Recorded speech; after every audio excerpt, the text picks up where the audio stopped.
How the Philippines went from Asia's second richest country to its biggest economic failure in just one generation.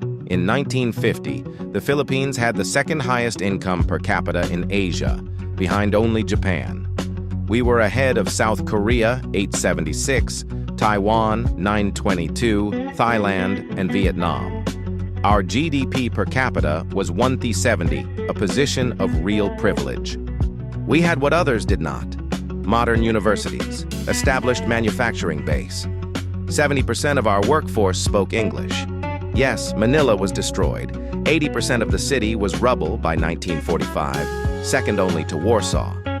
But we received $400 million in U.S. war damage compensation and $550 million in Japanese reparations.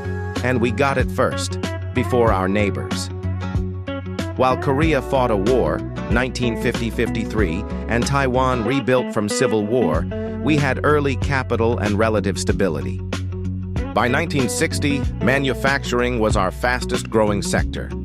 Textile mills, cement plants, 6 major factories by 1953, food processing, car assembly, and garment production. The Philippines was assembling its own vehicles while neighbors were still rebuilding. The Philippines had Asia's most modern production structure at the time.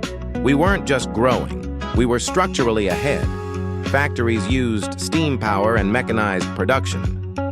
This competitive edge lasted only a decade. Agriculture paid our bills.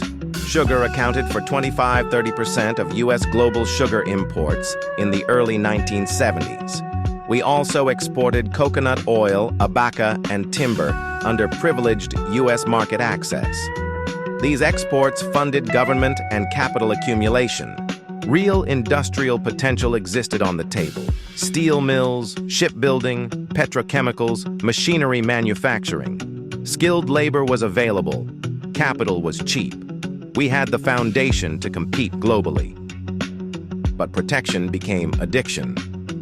Instead of using tariffs to build competitive capacity, like Korea and Taiwan did for 1 to 2 decades, we stayed sheltered for 30+ years.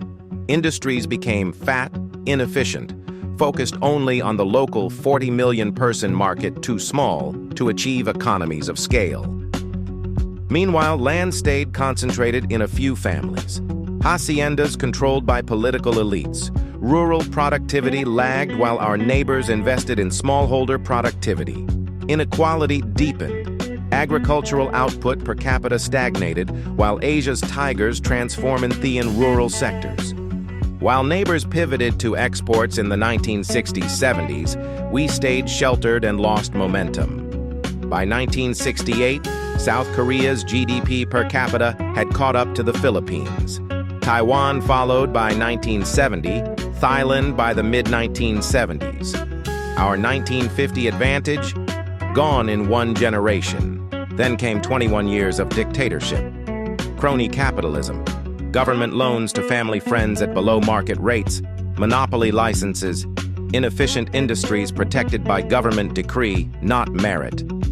Growth was fueled entirely by borrowing, not productivity. The math was always going to break.